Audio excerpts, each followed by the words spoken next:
We're now ready to have some fun. Last time, we delved into our intuitive notions of space and time.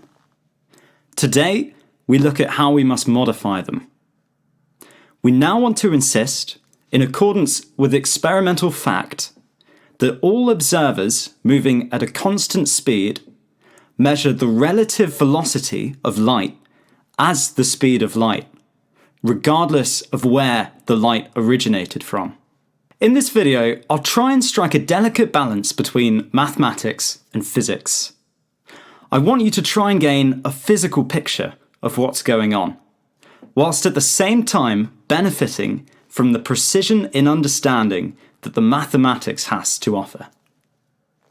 The aim of the video is therefore to answer the following question.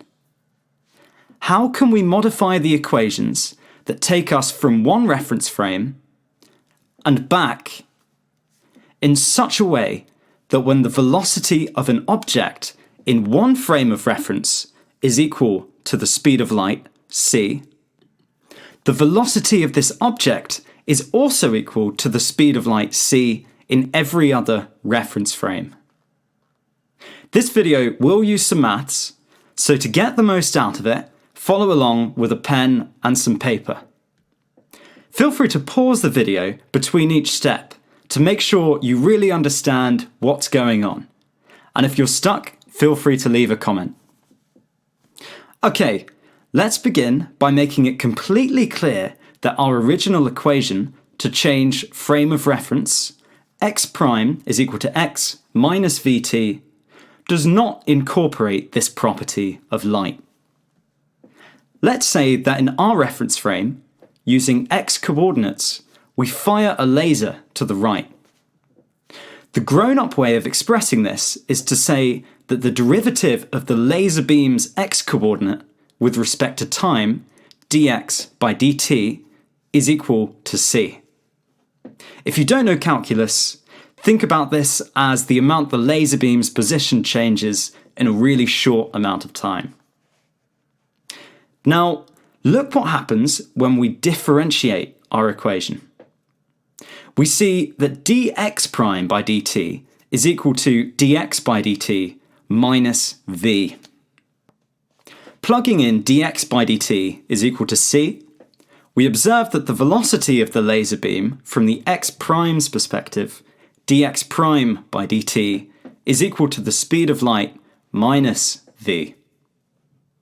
The laser beam travels slower in the s prime reference frame, and this physically agrees with what we visually see here. But this is not reality. Reality is far stranger than this. According to experimental fact, both dx by dt and dx prime by dt must be equal to c, the speed of light. At this point, we might be tempted to drop this experimental fact. However, this would be contradictory to the scientific method. Science says that if our equations disagree with the outcome of a rigorous experiment, then it's our equations, and hence our understanding of the universe, that must be modified, not the experimental outcome. So how can we modify these equations to agree with the constancy of the speed of light, whilst at the same time not spoiling the remarkable success of Newtonian mechanics? Whatever we do, as a sanity check, when the relative velocity of two objects is much less than the speed of light, we must get back the equations that we started with. Previously, we assumed that the time coordinate in the s prime reference frame was the same as the time coordinate in our reference frame. Let's allow for the possibility that this might not be true by explicitly making the distinction between t and t prime. To be clear, we're not jumping to the conclusion that time is relative. It could be the case that after going through all of the mathematics, t prime will still equal t.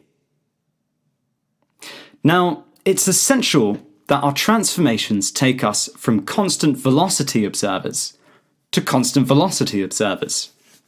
Such observers travel in straight lines in the time-space plane.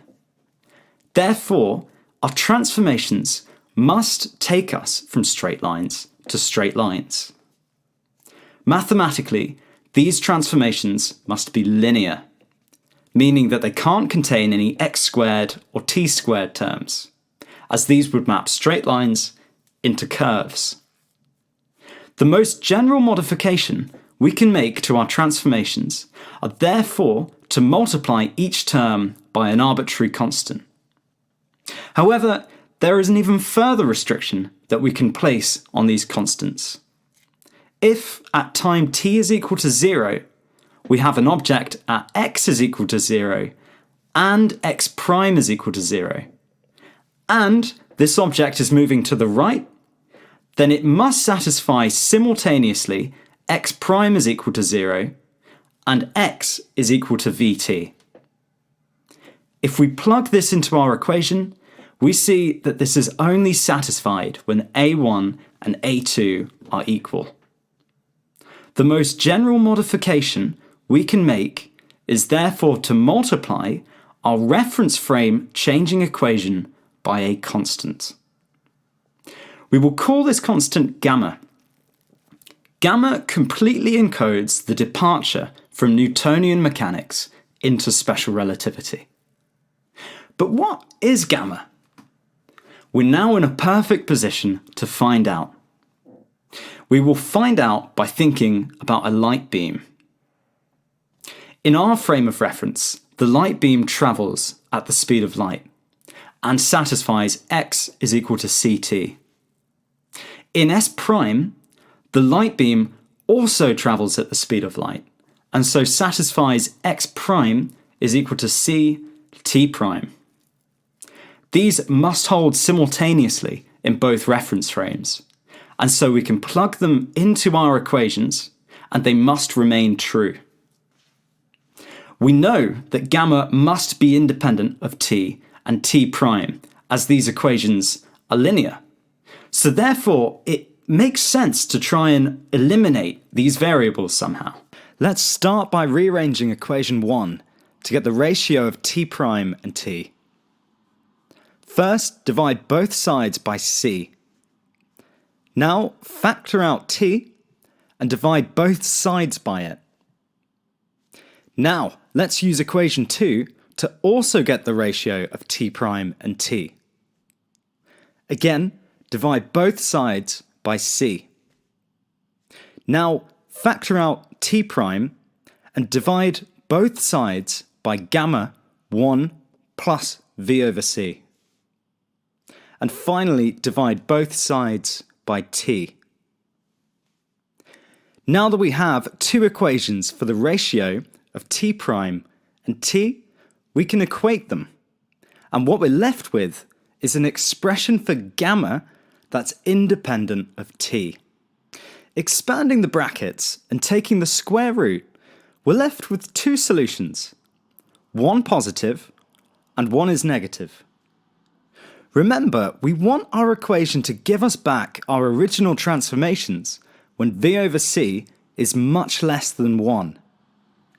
Clearly, this is never going to be the case if we choose the minus solution. Therefore, we choose the plus solution. So here we have it. Gamma is equal to 1 divided by the square root of 1 minus v squared over c squared. Finally for today, let's check that we do get back the equation that we started with when v is much less than the speed of light c. Because the ratio of v and c is small, the ratio of v squared over c squared is extremely small, and therefore we can neglect it. We see that in this case we get gamma is equal to 1, and therefore we do get our original equation back. This time, we've looked at exactly how we need to modify our equations that take us from one reference frame to another moving reference frame. The conclusion was that it all came down to one constant factor, gamma. Next time, we'll look deeper into the physical consequences of gamma and, in particular, what it means for our understanding of space and time.